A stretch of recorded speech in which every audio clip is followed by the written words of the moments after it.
तर पुण्यामध्ये स्पर्धा परीक्षांचा अभ्यास करणाऱ्या विद्यार्थ्यांसमोर जेवणाचं मोठं संकट. गॅस मिळत नसल्यानं अनेक मेस चालक दिवसातून एकच वेळ मेस चालवतात. सिलेंडर मिळाला नाही तर 2 वेळचे जेवण बंद करण्याची वेळ येण्याची शक्यता. बुलढाण्यामध्ये गॅस सिलेंडर बुक करण्यासाठी ग्राहकांची गर्दी. गॅस बुकिंगचा कालावधी 45 दिवसांचा केल्यानं गॅस एजन्सी बाहेर नागरिकांच्या रांगा. नागरिकांवर चुलीवर अन्न शिजवण्याची वेळ. पिंपरी चिंचवडमध्ये अन्नधान्य पुरवठा विभागानं गॅस साठा जप्त केलेला आहे. कासारवाडी येथे 2 टेम्पोमध्ये 57 भरलेल्या आणि 207 रिकामे भारत गॅसच्या टाक्या जप्त करण्यात आल्या. टेम्पोच्या बाजूला गॅसचं सील सापडल्यानं इथं व्यावसायिक गॅसमध्ये रिफिलिंग केलं जात होतं का, या अनुषंगानं आता अन्न आणि धान्य पुरवठा विभागाकडून तपास केला जातो.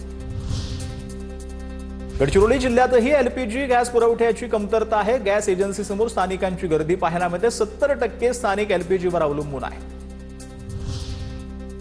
मुंबईतल्या चारकोपमध्ये गॅस सिलेंडरसाठी कडक उन्हामध्ये स्थानिकांची मोठी गर्दी. पोलीस बंदोबस्तामध्ये गॅसचं वाटप. ओटीपीची समस्या येत असल्यानं स्थानिकांच्या रांगा. घरगुती आणि व्यावसायिक गॅस सिलेंडर कमतरतेमुळे इलेक्ट्रिक इंडक्शन खरेदी करायला सुरुवात. मात्र बाजारातच इंडक्शनची कमतरता. इंडक्शनची मागणी वाढली. जळगावच्या 40 गावातही शेगडीच्या विक्रीमध्ये दुपटीनं वाढ. होलसेल डीलरकडून किरकोळ विक्रेत्यांना मागणीनुसार पुरवठा होत नसल्यानं अडचण. वसईमध्ये मुंबई अहमदाबाद महामार्गावर सीएनजी पंपावर वाहनांच्या रांगा. सीएनजीचा तुटवडा असल्यानं वाहनांच्या लांबच लांब रांगा. धुळे शहरातील एसआरपीएफ गॅस एजन्सी बाहेर सिलेंडर घेण्यावरून एसआरपीएफ जवान आणि नागरिकांमध्ये वाद. एसआरपीएफ जवानाला मारहाण झाल्याची माहिती समोर. गॅस एजन्सी बाहेर तणावपूर्ण स्थिती. सिंधुदुर्गच्या कुडाळ तहसीलदार कार्यालयामध्ये ठाकरेंच्या शिवसेनेचे सिलेंडर घेऊन आंदोलन. ठाकरेंच्या शिवसेनेचे नेते वैभव नाईक यांच्या नेतृत्वामध्ये आंदोलन. सिलेंडर पुरवठा सुरळीत करण्याची मागणी करण्यात आली. तर सध्या हॉटेल व्यावसायिक चिंतेमध्ये पाहायला मिळत आहेत. त्या संदर्भातल्या टॉप 9 बातम्या पाहूया.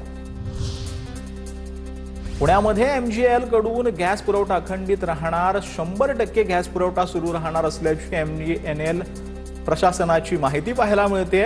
पुणे शहरामध्ये 8 लाख घरगुती गॅस कनेक्शन आहे. मुंबईतील प्रसिद्ध मनीष कॅफेजमध्ये जेवण बनवण्यासाठी चूल पेटवण्यात आलेली आहे. लाकूड आणि कोळशावर अन्न शिजतंय.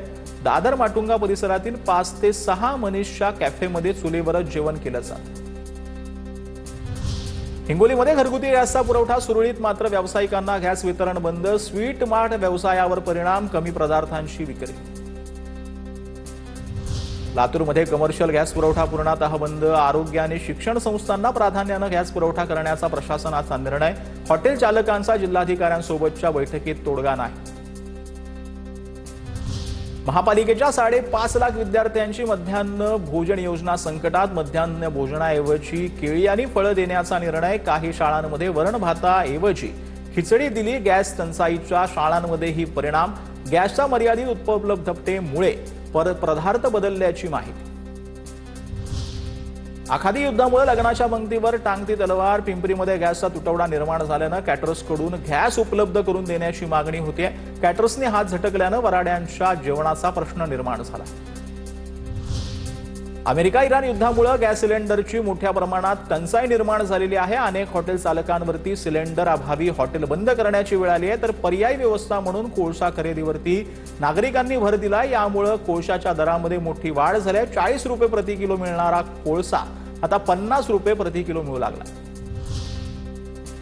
आखाती देशांमधील युद्धजन्य परिस्थितीमुळे गॅस पुरवठा पूर्णपणे विस्कळीत झाला. याचा देशभरातील हॉटेल व्यवसायाला मोठा फटका बसलेला आहे. गॅस सिलेंडरचा तुटवडा निर्माण झाल्यानं सांगलीसह राज्यातील अनेक शहरांमध्ये हॉटेल व्यावसायिकांना चक्क चुलीवर जेवण बनवावं लागतंय. सांगलीतील प्रसिद्ध उदय भोजनालय येथे मालकांनी चक्क चुलीवर स्वयंपाक सुरू केला.